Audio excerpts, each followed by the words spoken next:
Hello, नमस्कार, आदाब, सत श्री अकाल और अस्सलाम वालेकुम। मैं हूं मोहम्मद अहमद काज़मी, लेकर आया हूं फ्राइडे के लिए खास प्रोग्राम साउथ एशिया पर नजर सैयद अली मुश्तबा के साथ। हम मुसलसल पूरे हफ्ते मिडिल ईस्ट और दुनिया के दूसरे हिस्सों पर नजर रखते हैं, लेकिन इस प्रोग्राम के जरिए हम भारत के पड़ोसी मुल्कों यानी साउथ एशिया के मुल्कों पर नजर रखने की कोशिश करते हैं, ताकि एक पर्सपेक्टिव पूरी तरह से बना रहे कि आखिर दुनिया में क्या कुछ हो रहा है। सैयद अली मुश्तबा साहब चेन्नई में रहते हैं और सीनियर जर्नलिस्ट हैं। साउथ एशिया के मुल्कों के जर्नलिस्ट के और दूसरे सोशल एक्टिविस्ट के ग्रुप के साथ जुड़े हुए हैं और एमजीआर यूनिवर्सिटी चेन्नई में पॉलिटिकल साइंस पढ़ाते हैं। एक लंबा तजर्बा है और कई मुल्कों के लिए आपने रिपोर्टिंग भी की है, कई मुल्कों के मीडिया के लिए। आज हम जिन इश्यूज पर बात करेंगे वो बहुत ही अहम है। एक तो ऐसा लगता है कि काफी दिन के बाद कुछ भारत और पाकिस्तान के बीच में कुछ शुरू होने वाला है। अभी हाल ही में पाकिस्तान के प्राइम मिनिस्टर शहबाज शरीफ, जो अमेरिका की और सऊदी अरब की पसंद हैं, वो सऊदी अरब गए थे और उन्होंने अपने मुल्क की खराब होती इकोनॉमी की हालत को ठीक करने के लिए वहां से बड़ी मदद मांगी है। लेकिन उसके साथ साथ मोहम्मद बिन सलमान एमबीएस ने भारत और पाकिस्तान के बीच में कश्मीर जैसे सेंसिटिव मसले को भी हल करने की बात की है। ऐसा लगता है कि कहीं से वॉशिंगटन से इशारे हैं, कहां से इशारे हैं, भारत और पाकिस्तान के बीच में कुछ बातचीत होने वाली है। यह बिल्कुल शुरुआत है। मीडिया स्टार वर्ल्ड कोशिश करता है कि जहां से खबर आए उसको आप तक पहुंचाई जाए। इसके अलावा जो हम बात करेंगे वो राजनाथ सिंह ने, जो हमारे डिफेंस मिनिस्टर हैं, उन्होंने चुनाव के जो कैंपेन चल रही है इस वक्त, उसमें एक ऐसा बयान दिया जिस पर चर्चा लंदन के अखबार दी गार्जियन ने भी की है। क्या कुछ है ये बातचीत, इसे भी हम समझने की कोशिश करेंगे। इसमें पाकिस्तान को एक तरह से टारगेट करने की कोशिश की गई है। उसके अलावा फिर हम जाएंगे अफगानिस्तान। वहां चीन ने काबुल में एक टाउनशिप डेवलप करने की शुरुआत की है। एक बड़ा प्रोजेक्ट है और ऐसा लगता है कि तालिबान की सरकार को दुनिया माने या ना माने, चीन ने अपनी तरह से उसे मान लिया है। उसने अपना वहां पे एम्बेसडर भी भेजा है और वहां के डेवलपमेंट में भी अब वो हिस्सेदारी निभा रहा है। साथ साथ तालिबान ने दाइश के सिलसिले में, जो आईएसआईएस है, उसके सिलसिले में एक अहम बयान दिया, उसे भी हम समझेंगे। और नेपाल में राजशाही की मांग फिर से उभरने लगी है।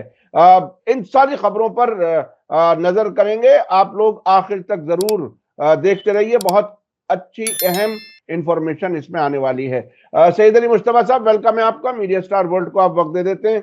आप ये बताइए कि मोहम्मद बिन सलमान एमबीएस, जो फिलिस्तीन इजराइल वाले मामले में कुछ ना कर सके, जो वहां के मामले में खामोश बैठे हुए देख रहे हैं, कश्मीर का मसला हल कराएंगे, क्या कुछ है ये क्या नई बात शुरू हुई? जी बहुत बहुत शुक्रिया काजमी साहब। पहले मेरे सामाइन को मेरा आदाब, सत्य श्री अकाल और सलाम वालेकुम। आज हम लोग चर्चा का आगाज जो है वो मक्का शहर से कर रहे हैं, जहाँ के मतलब सऊदी अरेबिया के जो मतलब वली अहद हैं मोहम्मद बिन सलमान, उनकी मुलाकात हुई थी अभी कुछ दिन पहले शहबाज शरीफ से। तो शहबाज शरीफ जो है वो वहाँ गए थे उम्रा के लिए रमज़ान के महीने में, और उनको मतलब प्रधानमंत्री शिप, प्राइम मिनिस्टरशिप मिल गई पाकिस्तान की फिर से। तो इन सब के लिए वो अल्लाह को जो है थैंक यू कहने गए थे। और अमेरिका को तो वो कुछ नहीं कह पाए, लेकिन सऊदी अरेबिया तक पहुंच गए वो। और मोहम्मद बिन सुल्तान से, सलमान से उनकी काफ़ी अच्छी गुफ्तगू हुई। एक दो फोटो भी आया है जिसमें शहबाज शरीफ बड़े मुस्कुराते हुए और खिलखिलाते हुए भी नजर दिखाई पड़ रहे थे, और मोहम्मद बिन सलमान भी जो है बड़े ही मतलब खुशमिजाज चेहरे से लग रहे थे। तो अब वहाँ बात ये हुई है कि मोहम्मद बिन सलमान ने एक मतलब मैसेज रिलीज किया है, वो हिंदुस्तान को कहा है, और उन्होंने कहा है कि आप जल्दी से जल्द जो है, जल्द से जल्द जो है आप इंडिया और पाकिस्तान की बातचीत का सिलसिला शुरू करें। और उसमें जो है एक लाइन ये भी जोड़ दिया उन्होंने कि कश्मीर के मसले को भी पाकिस्तान के साथ मिलकर के आप बातचीत से जो है वो सॉल्व करें। तो ये बात उन्होंने मतलब हिंदुस्तान और पाकिस्तान के हवाले से कही थी, जिसका हम लोगों पर डायरेक्ट इन्फ्लुएंस आता है। वो इसलिए कि पाकिस्तान तो डिपेंडेंट है ही सऊदी अरेबिया पे। अभी $5 बिलियन जो है वो मोहम्मद बिन सलमान ने पाकिस्तान को दे दिया है, तो उनके सारे कर्जे जो हैं और सारी चीजें हैं वो मतलब मतलब वॉश ऑफ हो गई हैं। तो अब यहाँ पे बात ये आती है कि मतलब इंडिया को वो जो मैसेज दे रहे थे, तो क्या इंडिया उनकी बात मानेगी? अब यहाँ पे इकोनॉमी की बात आती है, तो इंडिया जो है बहुत ही मतलब उनके तेल के लिए इंडिया जो है आश्रित है सऊदी अरेबिया के तेल के लिए, और इंडिया के जो है बहुत घनिष्ठ रिलेशनशिप है, very close relationship with Saudi Arabia. तो मोहम्मद बिन सलमान ने, क्योंकि वो ये समझते हैं कि उनका असर इंडिया के ऊपर भी है और हमारे मोदी सरकार के ऊपर भी है। अब मोदी सरकार और जयशंकर समझते कि नहीं समझते ये तो वही जानते हैं, मैं क्या बता सकता हूँ आपको। लेकिन मोहम्मद बिन सलमान ये समझते हैं कि हमारा असर है, और इसलिए वो अपील किया उन्होंने इंडिया को कि अब वो आप जो है बातचीत शुरू कर ले और वो 370 वगैरह का जो मैटर है उसको पीछे रख ले और मतलब एक नेगोशिएशन की मामला जो शुरू कर ले। तो अब यहाँ पे एनालिसिस जो आती है वो यही आती है कि क्या इंडिया, मोदी सरकार मोहम्मद बिन सलमान की बात मानेंगे या नहीं मानेंगे? क्योंकि कश्मीर का जहां तक मामला है, तो जो वर्ल्ड है, जो कि मोहम्मद बिन सलमान के मतलब कथन से समझ में आ रहा है कि वो यही समझते हैं कि इंडिया और पाकिस्तान के बीच में कश्मीर का मसला है, जो कि 1947-48 से चला हुआ अभी तक आ रहा है, और पूरी दुनिया ये समझती है। लेकिन हमारे मोदी साहब और हमारे जयशंकर साहब ये कहते हैं कि कश्मीर का कोई मसला ही नहीं है।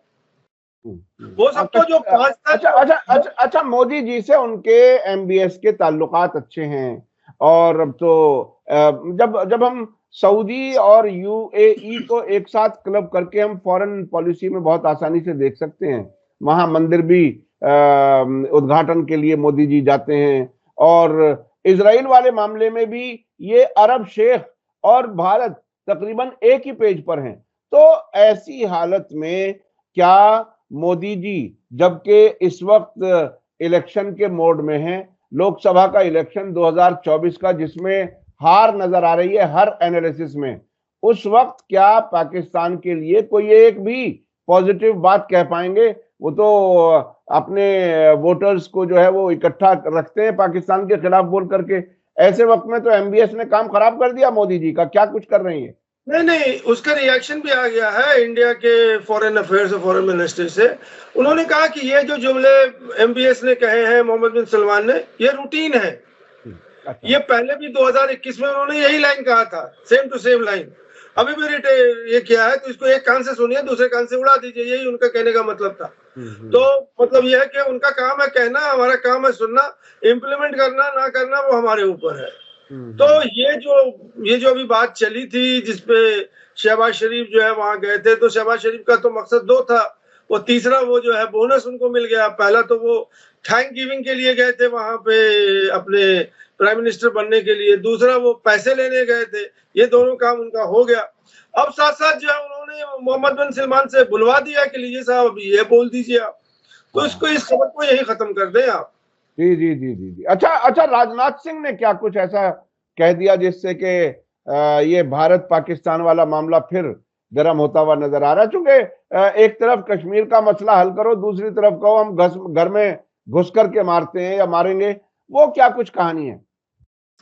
जी, ये जो इलेक्शन अभी मतलब चल रहा है, बहुत जबरदस्त तरीके से कैंपेन चल रहा है। 19 तारीख को पहला फेज की वोटिंग है। तो राजनाथ सिंह ने रो में अपने जोम में आकर के कह दिया कि हम पाकिस्तान को मुंह तोड़ जवाब देंगे, और हम बर्दाश्त नहीं कर सकते टेररिज्म को।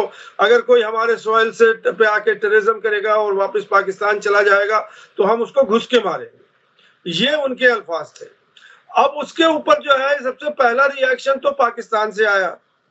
पाकिस्तान ने ऑब्जेक्ट किया।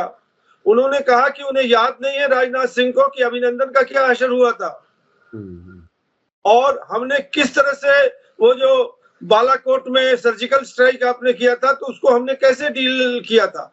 आपको तो बालाकोट याद है कि आपने स्ट्राइक किया था, हमें याद है कि हमने प्रिजनर ऑफ वॉर बना लिया था अभिनंदन को, और उसको एक एग्जाम्पल बनाया था। उसका कराची में एक स्टैचू लगा दिया है।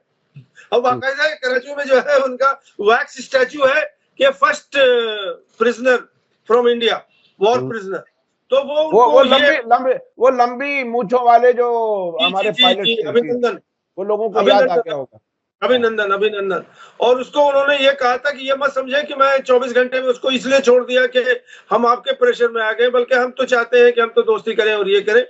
और उन्होंने बस यही कहा कि हम भी तैयार हैं मुंह तोड़ जवाब देने के लिए, आप घुस के मारेंगे तो हम भी घुस के मारेंगे। तो ये सब चीजें जो है वो इलेक्शन का माहौल है, उस इलेक्शन के माहौल में ये तू में चलती रहती है। अब राजनाथ सिंह ने तो ये कह दिया, उसके बाद अब ये इसका जो है बवंडर मच गया है। अब कुछ अखबार वाले जो है राजनाथ सिंह के पास पहुंच गए और उन्होंने कहा कि साहब घुस के मारेंगे का कुछ फिगर्स दीजिए कि कितने घुस के मारे हैं आपने। तो वो फिगर्स जो है वो राजनाथ सिंह तो नहीं दिया, बट उन्होंने ये लेकिन एडमिट कर दिया कि हाँ इंडिया जो है क्लैंडस्टाइन ऑपरेशन कर रहा है, मतलब दूसरे कंट्री के अंदर। और ये गार्डियन अखबार ने इसको बड़े मतलब वाज़ेह तौर पर शाया किया। वो पाकिस्तान से भी उसने रिपोर्ट लिए और इंडिया से भी रिपोर्ट लिया। तो पाकिस्तान से रिपोर्ट लेने के बाद उन्होंने इन्वेस्टिगेशन वगैरह करके कहा कि इंडिया ने 20 लोगों को पाकिस्तान में मारा है, एक्स्ट्रा जुडिशियल किलिंग, जो कि उनके खबर के अनुसार है। उसके बाद एक और खबर आई पाकिस्तान से कि नहीं 20 तो ज्यादा है, 5 या 6 लोग जो है वो इंडिया ने जो है मतलब जाकर के टारगेटेड किलिंग की है। और इंडिया से भी जो है, जो इंडिया की रॉ एजेंसी है, वहां के कुछ रिटायर्ड ऑफिसर वगैरह जो है, इन लोगों ने भी एडमिट किया है कि जो रॉ है वो एक्स्ट्रा जुडिशियल किलिंग कर रही है पाकिस्तान में। तो ये खबर जो है बड़े ही मतलब प्रोमिनेंटली गार्डियन अखबार ने छापा है कि इंडिया जो कहती है कि बिना टेररिज्म के, जयशंकर कहते हैं कि नो टॉक विदाउट टेररिज्म, और जब तक पाकिस्तान टेररिज्म नहीं बंद कर देगा तब तक हम बात नहीं करेंगे पाकिस्तान से। तो अब तो इंडिया टेररिज्म कर रही है।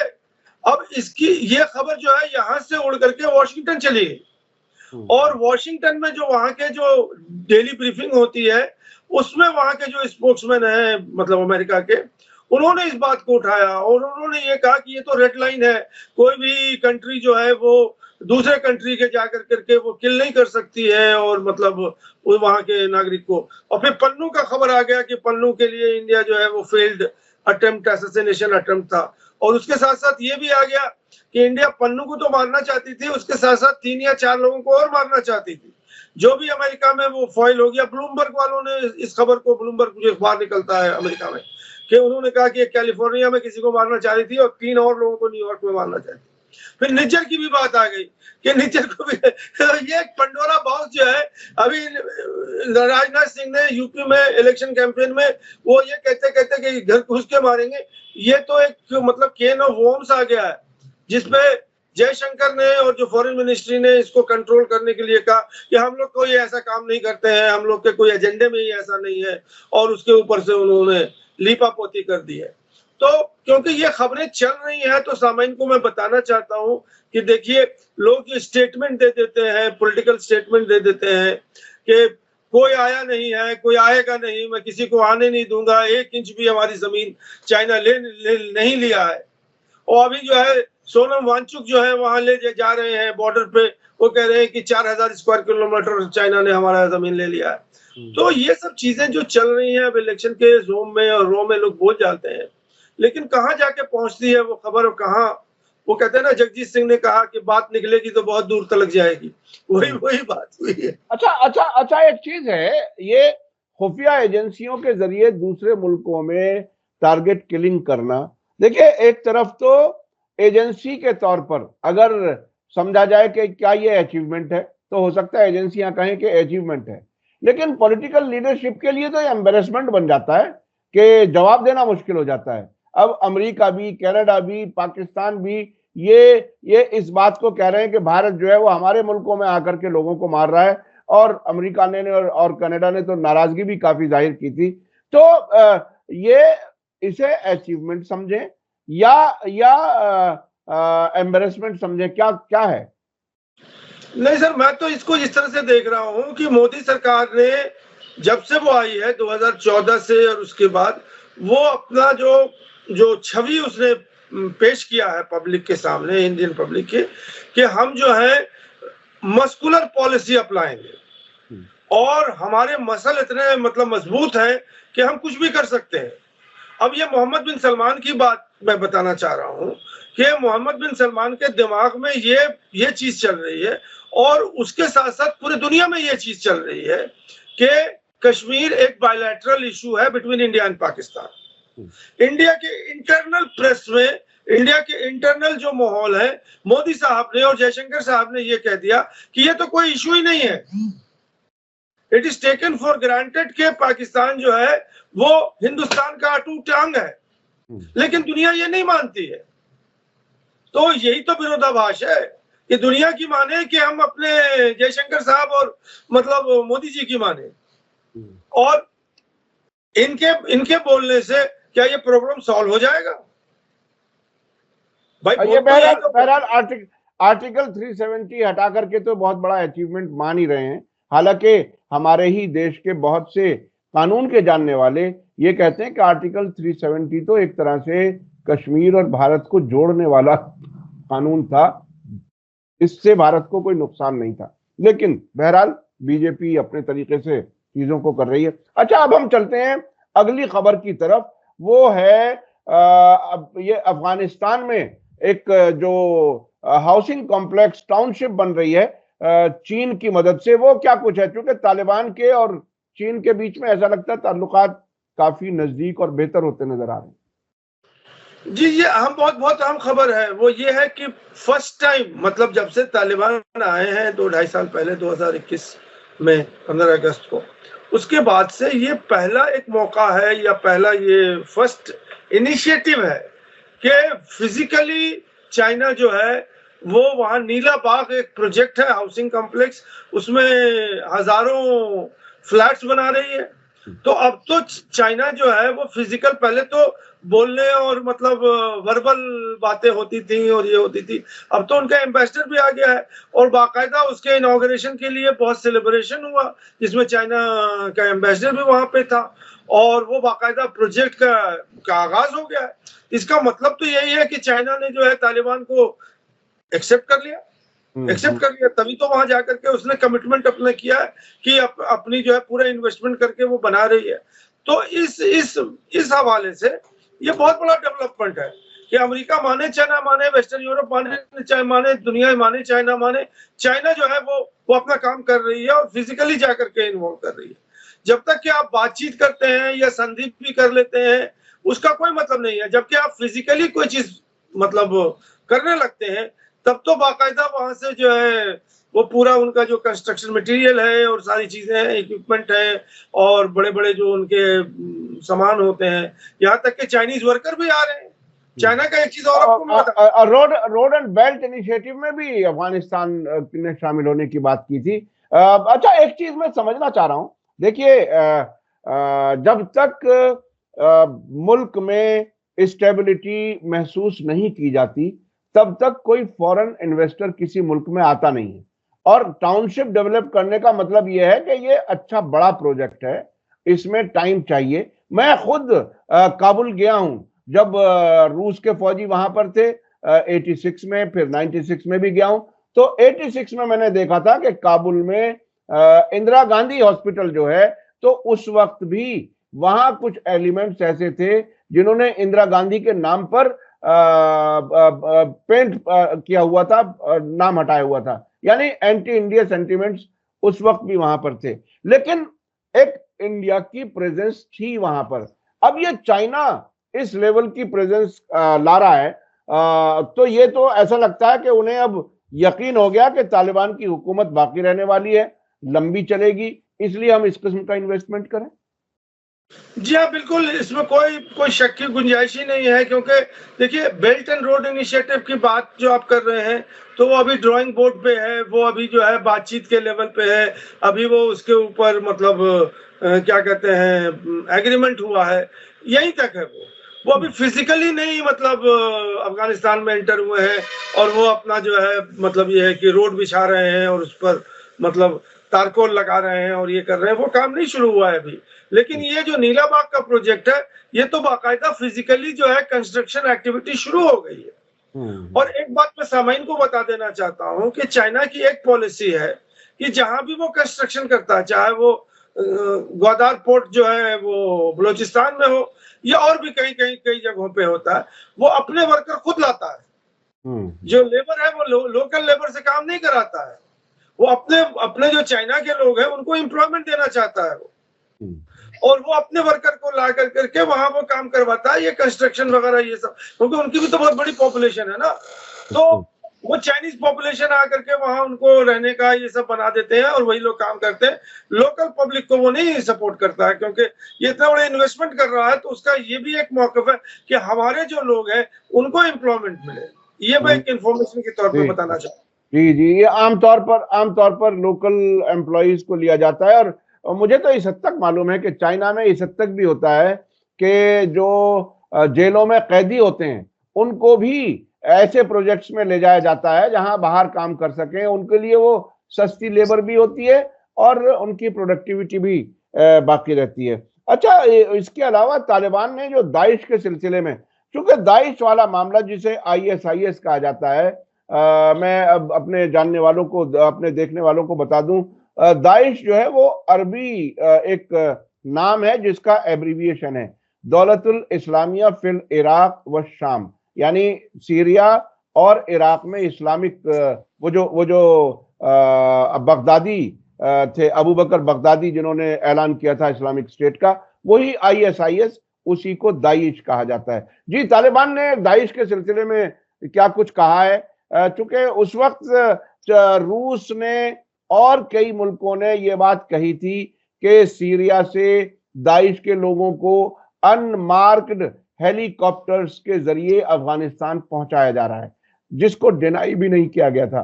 क्या कुछ है, अब क्या कहानी है वहां से दाइश की?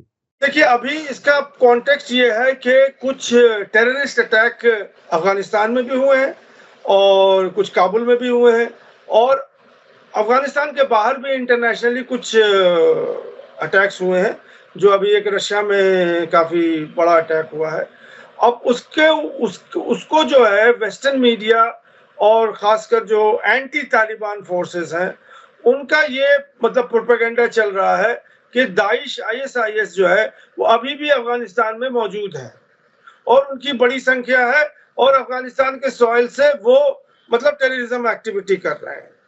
तो इसको वो सप्रेस करने के लिए या इसका खंडन करने के लिए जो उनके स्पोक्समैन है ज़बीहुल्लाह मुजाहिद, वो जो है उन्होंने मतलब खुले रूप से कहा है कि कोई भी आदमी अफगानिस्तान से या कहीं से वो ISI और दाइश की पब्लिसिटी नहीं करे, क्योंकि होता क्या है ना कि अगर आप एक जमाना, अगर आप कुछ दिनों से पहले अगर आप देखेंगे तो तालिबान की बड़ी पब्लिसिटी हो रही थी कि तालिबान ने ये कर दिया, तालिबान ने वो कर दिया, तालिबान ने ऐसे ले लिया, वो ले लिया। उस टाइम तालिबान एक टेररिस्ट संगठन था और उसके साथ एक सिंपैथी वेव आ रही थी और लोग जो है मतलब मोटिवेशन हो रहे थे कि चलिए इसने इतना बड़ा काम कर दिया। तो उसी को मद्देनजर रखते हुए इन्होंने मतलब जो उनके स्पोक्समैन है ज़बीहुल्लाह मुजाहिद साहब, उन्होंने कहा कि दाइश के साथ कोई रोमांस नहीं है, कोई वो बहुत बड़ा काम नहीं कर रहे हैं, वो एंटी इस्लाम है और एंटी ह्यूमन बीइंग है, वो एक टेररिस्ट है। और उन्होंने ये भी कहा कि हमने बहुत हद तक, ये नहीं कहा कि 100%, उन्होंने कहा कि ऑलमोस्ट मतलब बहुत हद तक हमने दाइश को सप्रेस कर दिया है अफगानिस्तान के अंदर, और बहुत ही छुटपुट इधर उधर अगर कुछ है तो है, लेकिन हम उनके ऊपर भी कंट्रोल कर रहे हैं। लेकिन जो लोग इसको मतलब ये है कि बढ़ावा दे रहे हैं वो एंटी इस्लाम है, एंटी ह्यूमैनिटी है और एंटी अफगानिस्तान है, और इस तरह के लोगों को वो बहुत सख्त अल्फाजों में उन्होंने सप्रेस करने के लिए करेंगे हम।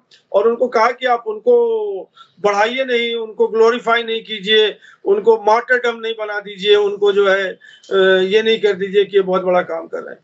तो यही खबर है जी। अब मैं अपने दर्शकों को याद दिला दूं कि जैसे ही हाल ही में मॉस्को में एक बड़े एक प्रोग्राम में, स्टेडियम में एक प्रोग्राम हो रहा था, उसमें जो गोलीबारी हुई उसमें काफी लोग मारे गए, तो उसके फौरन बाद अमेरिका ने यह बात चला दी थी कि इसमें ISIS दाइश शामिल है, और हालांकि मॉस्को ने खुद, पुतिन ने इसको एक्सेप्ट नहीं किया, जो रूस की खुफिया एजेंसियां हैं उन्होंने उसे एक्सेप्ट नहीं किया, उनका कहना है कि यूक्रेन की तरफ से, क्योंकि वहां यूक्रेन जंग चल रही है, वहां से ये कार्रवाई हुई थी।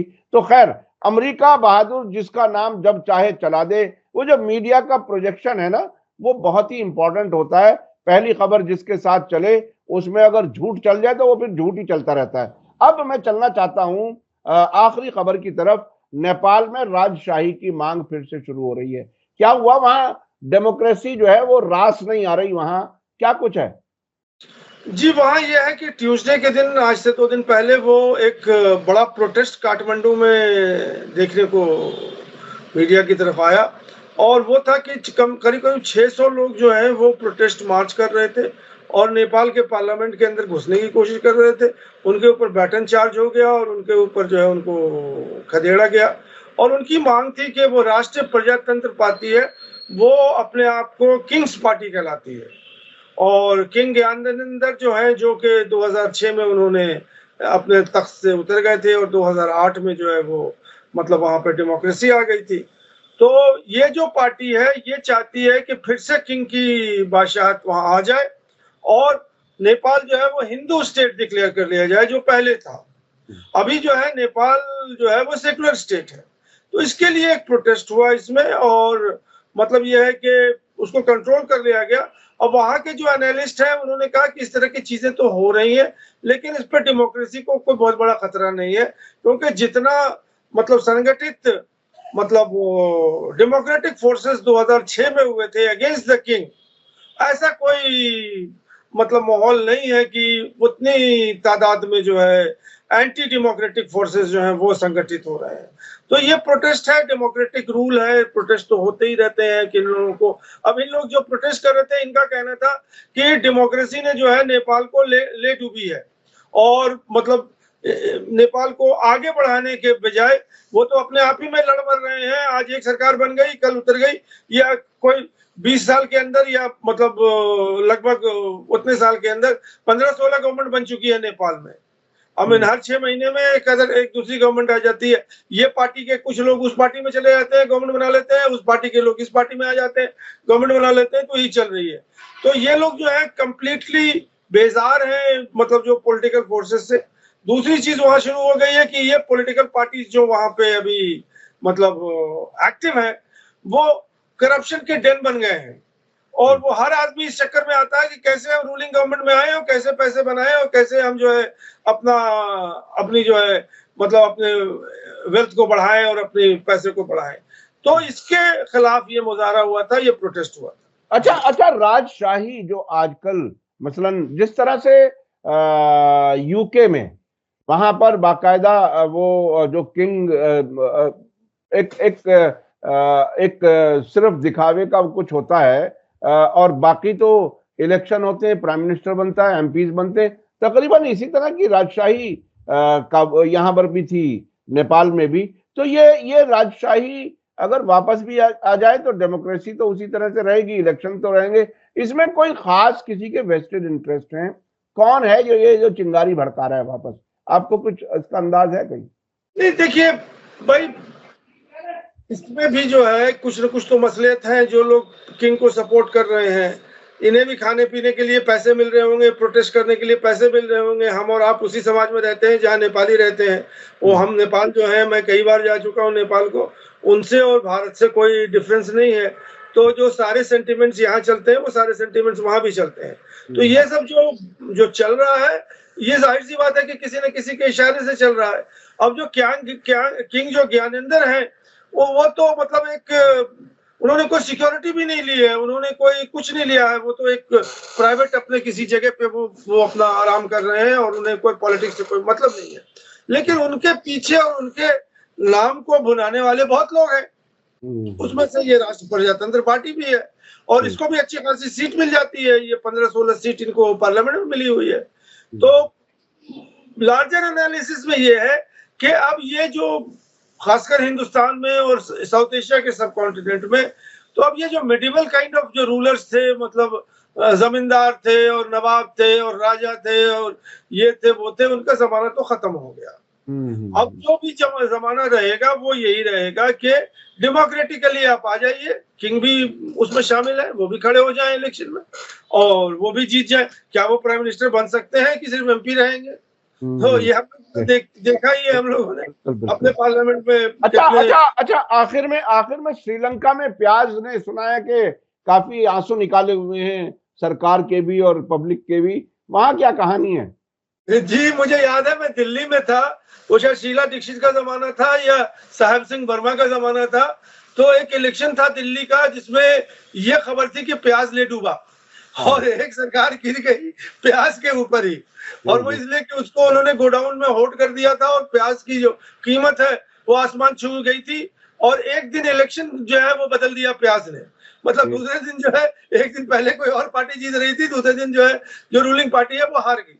तो खैर वो तो एक किस्सा था, वो मैं आपको, जो लोग दिल्ली में है वो उसको शायद याद कर सकते हो।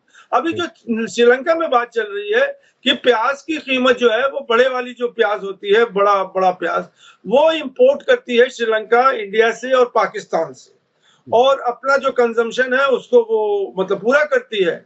अब अभी जो है वो 450 रुपए किलो, 1 किलो जो है वो 450 से 475 रुपए किलो वो प्याज मिल रहा है श्रीलंका में।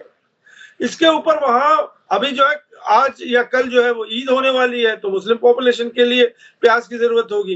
अब वहां पे तमिल न्यू ईयर जो है 2 दिन के बाद आने वाला है, सिन्हाला न्यू ईयर लेने के, एक फेस्टिवल सीजन वहां श्रीलंका में चल रहा है, और इस सीजन के अंदर जाहिर सी बात है कि पकवान बनेंगे, और पकवान जब बनेंगे तो उसमें प्याज की जरूरत होगी। तो बड़ी खलबली मची हुई थी। तो अब चाइना इसके अंदर एंटर हो गया है, और वो उसने जो है बहुत जबरदस्त तरीके से कई टन प्याज जो है वो शिपमेंट कर लिया है कोलंबो के अंदर, और उसकी कीमत 350 रुपए है। यानी सस्ता, यानी सस्ती भी है तो 350 है, सस्ती कही जाएगी ना तो उसके मुकाबले में। जी। तो ये खबर है जी। बहुत बहुत शुक्रिया सैयद अली मुश्तबा साहब। खास तौर पर जो खबर भारत और पाकिस्तान के सिलसिले में सऊदी अरब से, मक्का से आई है, वो मैं समझता हूँ आज की सबसे अहम खबर है, और उससे भारत का डायरेक्ट ताल्लुक है और कश्मीर का ताल्लुक है। अब बहरहाल आने वाला वक्त बताएगा कि क्या इसका कोई असर इलेक्शन के बाद कुछ नजर आएगा। अगर आएगा तो अभी तो जाहिर है मोदी जी इलेक्शन में बिजी है, और इलेक्शन मोदी जी के लिए इस बार काफी मुश्किल होता हुआ नजर आ रहा है। उसके बाद सरकार बने बदले क्या हो, और शहबाज शरीफ भी अभी बिल्कुल नए प्राइम मिनिस्टर हैं जो अमेरिका के भरोसे पर, उनकी दया पर प्राइम मिनिस्टर बने हैं। ये भी कब तक चलेंगे, लेकिन बहरहाल शहबाज शरीफ को पाकिस्तान चलाने के लिए $5 अरब तो मिल ही गए। ये बहरहाल एक बड़ी कामयाबी है उनके लिए, क्योंकि इस वक्त बहुत मुश्किल हालत में पाकिस्तान चल रहा है। बहुत बहुत शुक्रिया सैयद अली मुश्तबा साहब। इसी के साथ मुझे दीजिए इजाजत। धन्यवाद, शुक्रिया।